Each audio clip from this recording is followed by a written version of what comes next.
Hello everyone, GL1 here and welcome to my online toy museum.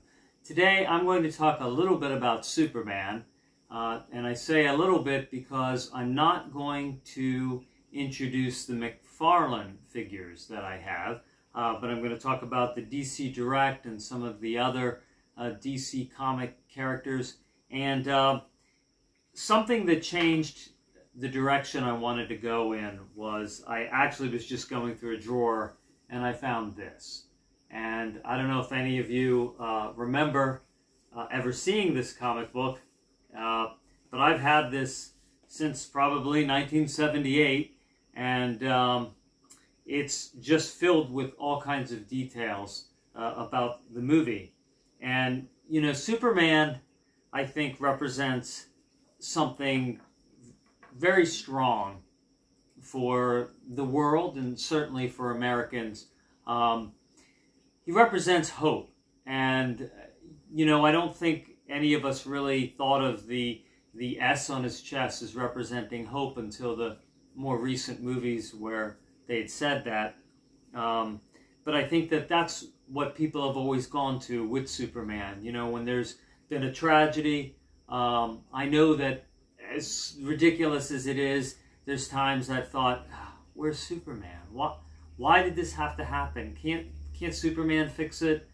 And I think we've all wanted a Superman to not just save us from things that are outside, but also from ourselves. To have something good and pure and strong and reliable that we can believe in. And I think that's really the attachment that people have to Superman. And I know they've tried different things, you know, to give him a little bit more attitude, and I think people want that too, but at the same time they want this innocence. And I think Christopher Reeve, the actor in the Superman movies, certainly the first and second, I think a lot of people would like to forget about the third and fourth, really felt like he cast a mold that could not be duplicated.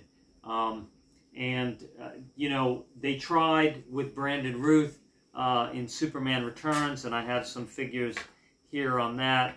You know, and Henry Cavill's done a great job as Superman. But I think Christopher Reeve still, for a lot of people, just really represents that Superman.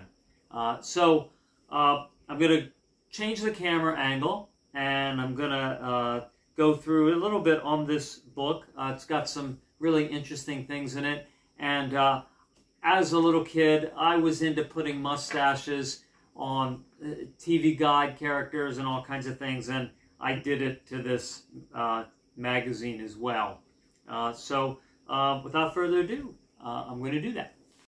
All right, so I'm going to spend a few minutes going through this book. And for any of you that haven't seen it or haven't seen it in a long time, I know that I've had it all these years and I don't remember ever really reading it, and I certainly could not have appreciated it the way I do now. And, you know, clearly with the mustaches on Marlon Brando and Christopher Reeve, and even Gene Hackman got mustachioed. All right, so maybe that's not really appreciating them. But, you know, you open it up and it was published in 1979, and what's really cool is they have these quotes from the actors in the movie, but this is just an excerpt from much deeper interviews they have, and a little, you know, interview for each character and what they thought of the movie. The book, this little magazine, is really quite detailed in going through not just the history of Superman, you know, as a baby, and with his parents. Let's see, the father was Jor-El, played by Marlon Brando, and then Superman was Kal-El. And it goes into, you know, who the actors and actresses were. You know, this is his mother. And you know, remember the bad people that were inside the mirror, right? The Phantom Zone. They were in the beginning of this movie, and so it's really cool because the General Zod, his dream as a boy was to be a fantastic actor. And I didn't recognize him as he got older. He is a fantastic actor. He's been in a lot of movies. So his name is Terrence Stamp. So you can look up his name, Stamp, just like the stamp, and Terrence with one R. And you can see there's probably a number of movies you're aware of or have seen. So it looks like I colored here too. But, you know, I was really young. So, but yeah, it goes into all the actors, and then it talks about, you know, Superman. And he was really much weaker and not that powerful when he was initially invented and or created the idea. And then he got more and more powerful as time went on. And there he is in his spaceship, you know, that hit the ground. One thing that was cool was that there was a contest that was worldwide where you could go through the comic books and cut out the letters, and you were supposed to make the words Superman, Kal-El, and Clark, and tens of thousands of people entered, and a couple of kids won the contest, and first prize were selected randomly, and they received a free trip to New York and a tour of the DC comic offices, and they were flown to Calgary, Alberta, where the movie's Smallville scenes were filmed. So that must have been really great for Tim Hussey and Ed Finneran to be able to have done that. So, yeah, so, you know, lots of scenes from the movie. You know, he's picking up the back of the truck. And it explains the Fortress of Solitude. And this is actually a different actor who played young Superman, young Christopher Reeve. And this is something I had no idea existed. But this is actually the template or, you know, the description of the Fortress of Solitude and the different rooms. And there's even a separate room, like a bedroom, for Supergirl. So how about that? And I do have Supergirl action figures, and you know, I also wanted to keep them out of it. There's a, you know, because you could just keep going on and on, you know, with all the Justice League, and just where do you stop, right? But all right, so anyway, you can see there's you know, I don't want to bore you here, but just to go through, and you know, again, this is neat. They're comparing, you know, the drawings in the comics to the actors that they used. And, you know, Lex Luthor was bald, and then you could see, in the movie, I believe he took his hair off. He was wearing a toupee. But I think what he was wearing was a cap. He actually had hair, and he was wearing a hair cap, like the cover and make him look bald, and then, so they did it that way. And then, yeah, here's an old Superman comic, you know, and then there's, oh, this was funny. So there was a dog that Lex Luthor made, and Superman was worried that the dog would rip his throat out. Now, one of the things about Superman that, to me, is, like, I never buy toys that has Superman inside a mech suit, and I always think it's kind of silly when Superman has a weapon, because he's stronger than, like, pretty much any material, and there's nothing on Earth that could have been made by Lex Luthor, like a metal dog, that would have been able to hurt Superman, unless, of course, it had kryptonite in it, because we all know kryptonite is Superman's kryptonite, right? That's the expression. So that weakens him. All right, so, and here you go. These are the producers. And this was neat. I was reading about this. This is the guy that became the executive producer, is the son of this guy. And he basically just fooled around a lot of his youth, not failing. And his dad's like, you know, you better get yourself together here. And then eventually he did, and he ended up producing quite a number of notable movies. So that was kind of a neat story. He was 29 there. People looked a lot different at 29 than they do now, don't they? So, all right, so there's the mother again, and you got the big strong guy, right?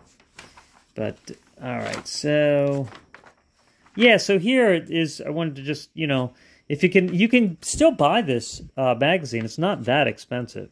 I think it's like $30. But, you know, you have these interviews with Marlon Brando, Gene Hackman, Christopher Reeve, and Margot Kidder, Jackie Cooper, Ned Beatty, and and these people are, some of them are not with us, so it's kind of neat to be able to see what they were thinking and how they felt about making this landmark movie that just has meant so much to people. There's Terrence Stamp, and yeah, that dude's been in a lot of things. So, all right, so then yeah, the costume designer and everything, and there you go. And why I did not put a mustache and mess up this picture, I'm really glad, but why I didn't, because I certainly did on the back cover.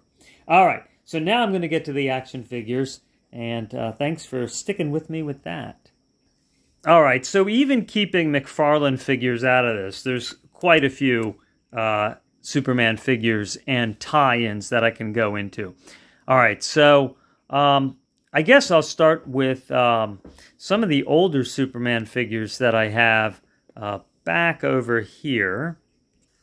So these are your DC Direct figures, that I've had for a lot of years. And, some of them have more or less articulation than others. This is an early one. This actually might be one of the earliest I have. But you can see it's got the typical Superman with the curly Q and the strong chin and everything. And it does rotate, but it doesn't have any hip, other than any lateral hip movement. And you get a little bit of ankle movement. You don't have double knees. And eventually they came out with a better mold. And then so you got a Superman like this and much more serious. And they even, put like some blue in his hair to make it like it's shining. And, now you have a bicep joint as well. And you have not just the waist twist, but also the bend. And then you have the DC joints, hip joints, very common in DC, where it's like a lever system going in two different directions. The only bad thing is you get this weird gap there, but, I guess who cares? Although, see, people do care because they fixed that. And then you get this joint in the middle of his quad, which is, again, kind of weird. But, it does allow him to pose, in better ways. And it just was the technology at the time, and it's nice to be able to move the head all around. Now, they reissued this figure in a great set that I bought one night. I remember just going through Toys R Us one night, and I'm like, oh, look at that. I love He-Man. I like Superman. Let me buy that. So, actually, oh, you know what? I made a mistake. This is the one that did not come with the He-Man figure. It's the same articulation, but you can see the face is different. So this is the one that actually came with the He-Man, with the one with the brighter, it's a brighter red. But you can see this is a very severe and serious looking Superman. So this one came with He-Man.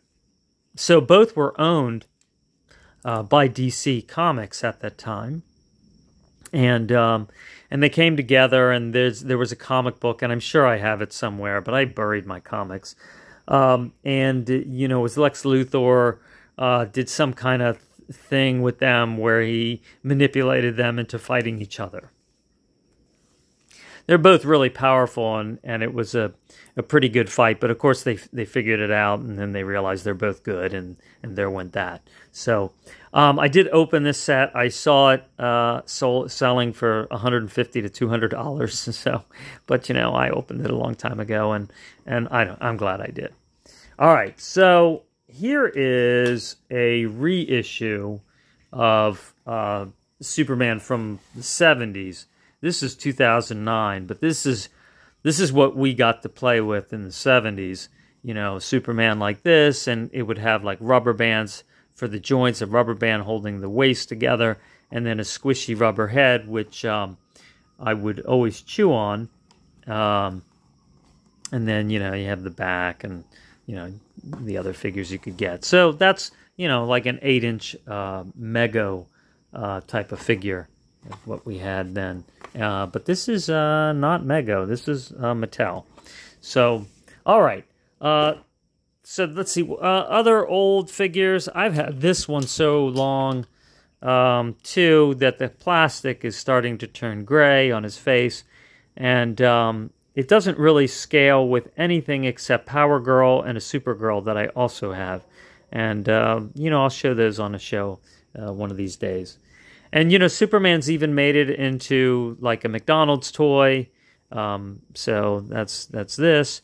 And then the Justice League came out, and they had little tiny Justice League figures.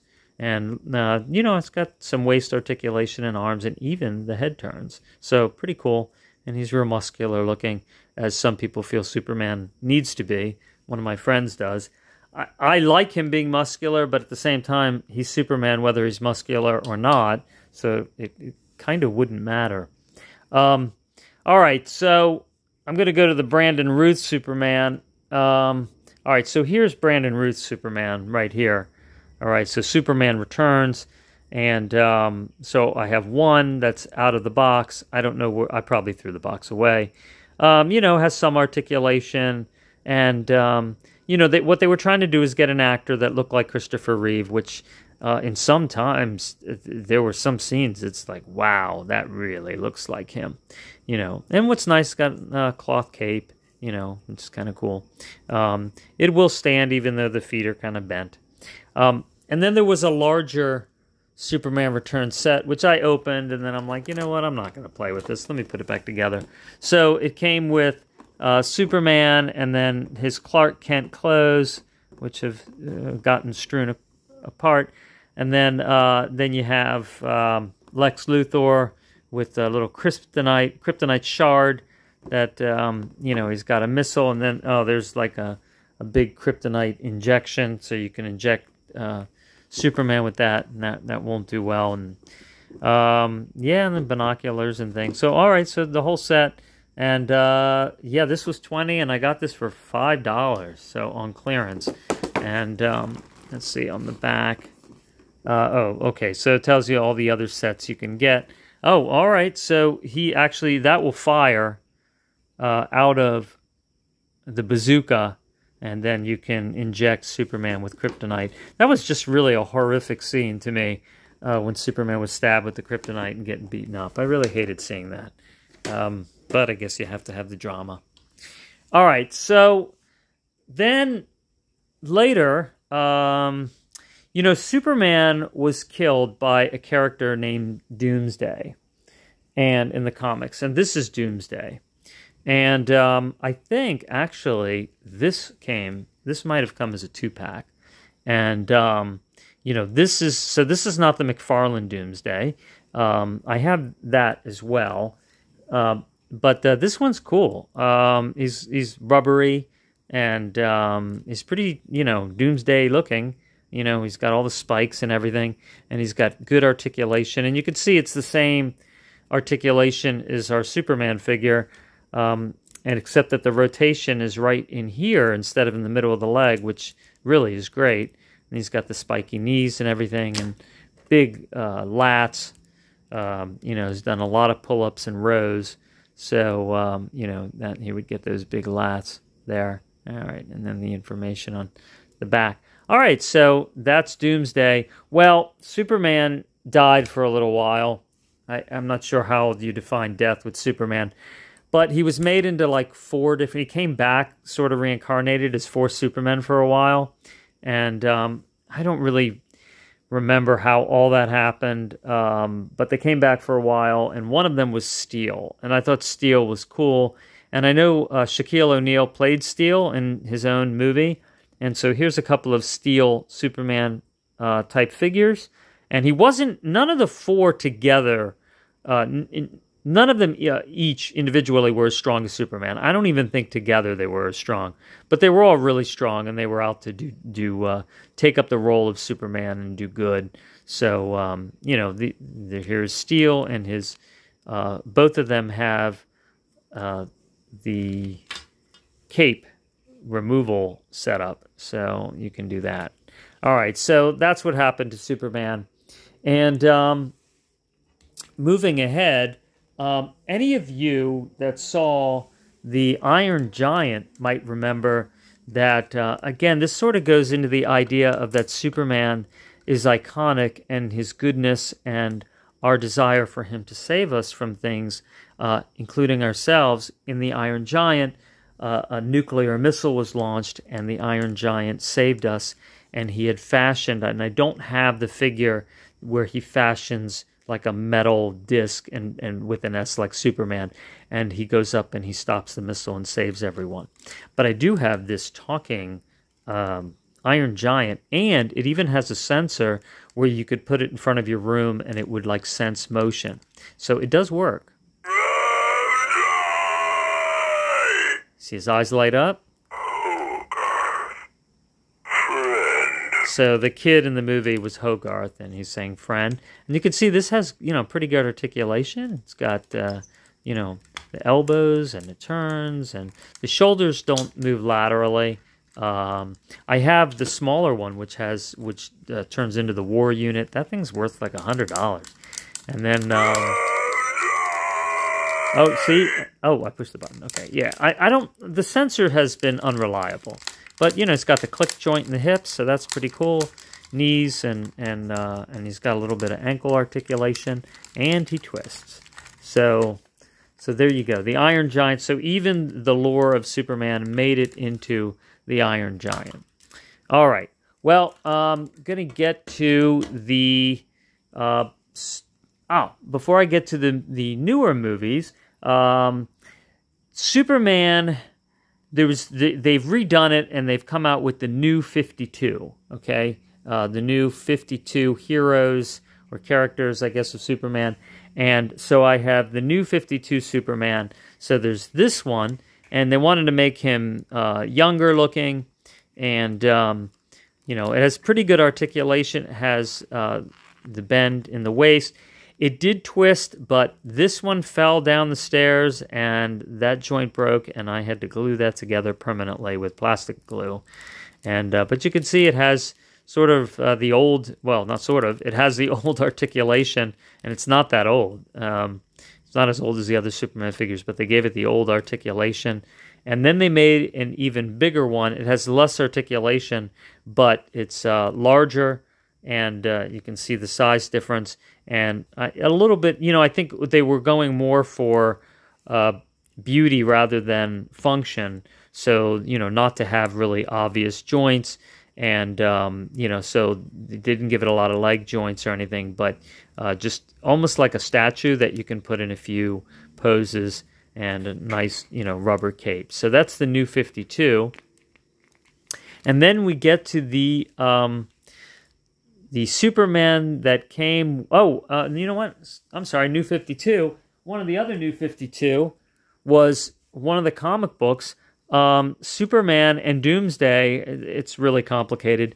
Their powers merged. In order to save the Earth, Superman merged with Doomsday and got Doomsday DNA in him. And so now you have Superman Doomsday, which is even more powerful, but not as smart.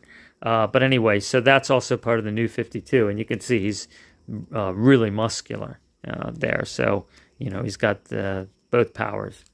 All right, so Superman from the movies. So I got this at a secondhand store. So this is the Henry Cavill Superman. Looks like a really young Henry Cavill, not so much like Henry Cavill.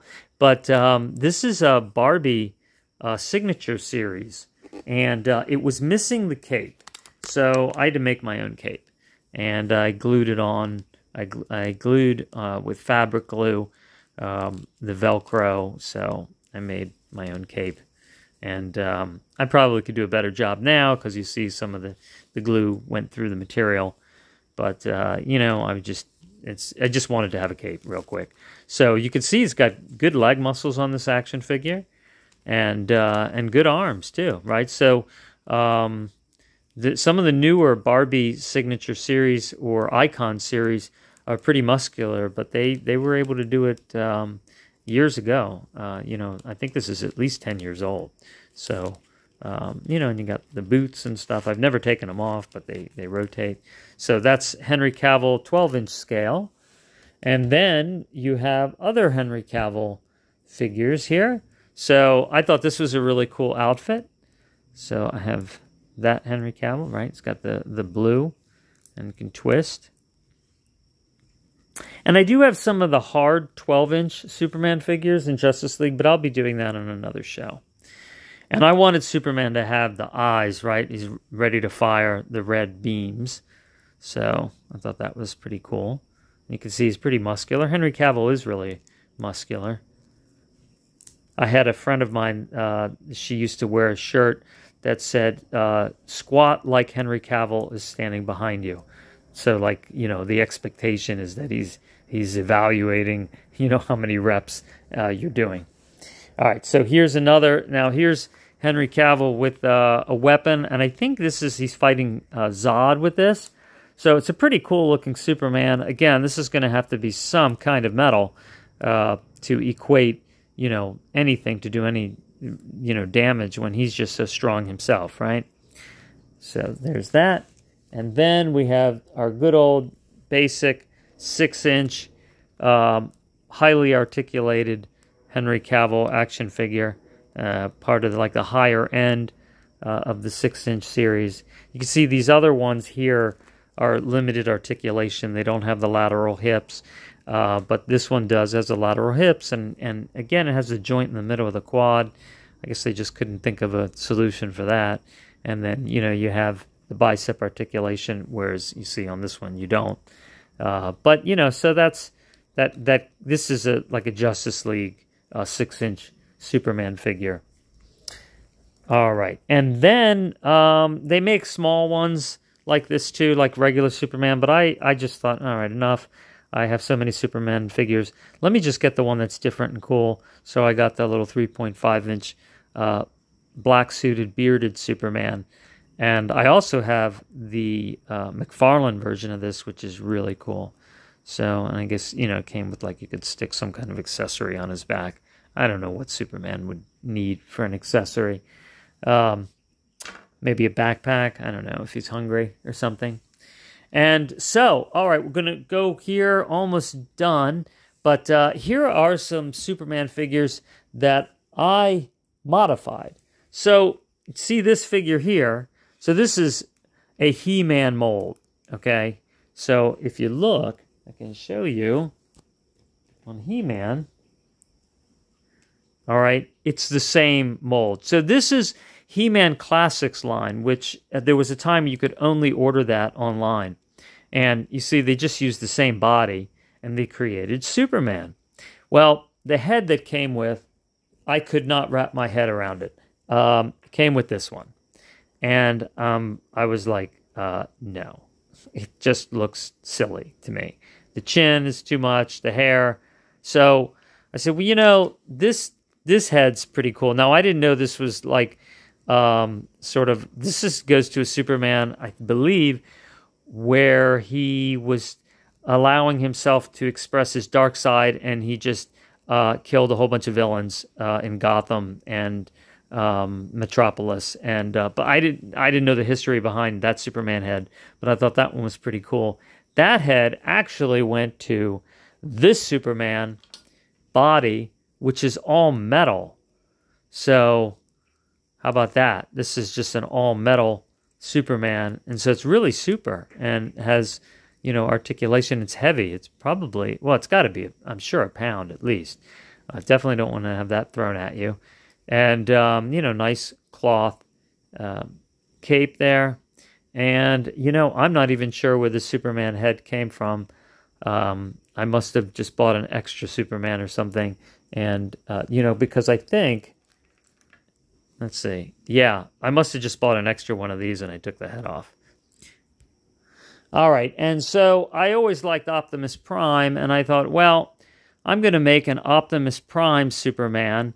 And so I took the Lex Luthor suit and I put inside that, well, I painted it, and then I glued on some extra Transformer weapons and painted, you know, and I put on I had an extra Optimus Prime head, and I made a Super Optimus Prime.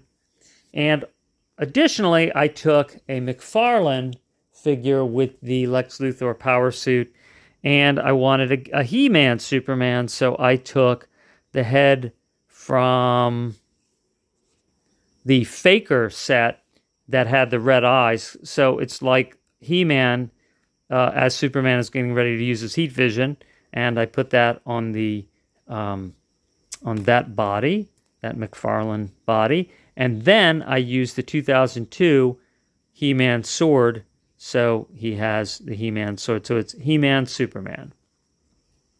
And all right, getting to the end here. This guy's really cool. Any of you remember Bizarro? Bizarro Superman. So he always wants to be like Superman, but he's kind of ends up always messing up and doing bad things. So Superman tries to be nice to him, but he always ends up having to stop him. And what's cool about this is it's really muscular. It came out at the same time as this figure, but you can see it's actually more muscular than Superman. So that'd be quite a fight, right? If Bizarro and Superman had to fight. But because Superman is, his arm's even bigger. It's just a bigger figure. Because Superman's smarter, he always ends up outsmarting Bizarro and taking him out. So I have also a Bizarro Superman figure from the Primal world. Okay, so here's a Bizarro Superman from the Primal set. And, you know, he's got a spiky hand, right? A mace for a hand. And then you could see that the S, or the symbol of hope, is backwards. And then I have the Primal World Superman. And you see the S is the other way, the hope symbol is the other way. And I gave him a beard. I painted a beard, and I believe I also painted the eyes red. I don't think that was the original eyes with the black pupils. But yeah, you know, I'll paint figures. And actually, I know I painted the red inside the shield too, and here, because it was just all gold. I wanted to give it more detail. All right. And last, I have Talking Henry Cavill Superman figure, and he can interact with Steppenwolf. And let me show you how that works. They actually will interact with each other. My Kryptonian powers will save the day. Parademons ready for battle. Steppenwolf, let's team up and hit him where it counts. Soon I will be all-powerful. It's the Justice League. I'll use my heat vision. You can't hide from my X-ray vision. Prepare for defeat. I'll use my heat vision. At last, I will have my revenge on the Justice League. Steppenwolf skills will win this day. I'm up for this fight. Parademons ready for battle. Steppenwolf, this is a job for the Justice League. Okay, so they interact, and you can hear in one instance, Superman tries to befriend Steppenwolf and have them work together. But that doesn't go very well. So that's Superman, always trying to make friends. All right, well, I hope you enjoyed that. And in time, I will be back with the McFarlane set of Super Toys and even the 12-inch Superman toys from the Justice League. All right, thanks for watching. Talk to you soon. Take care.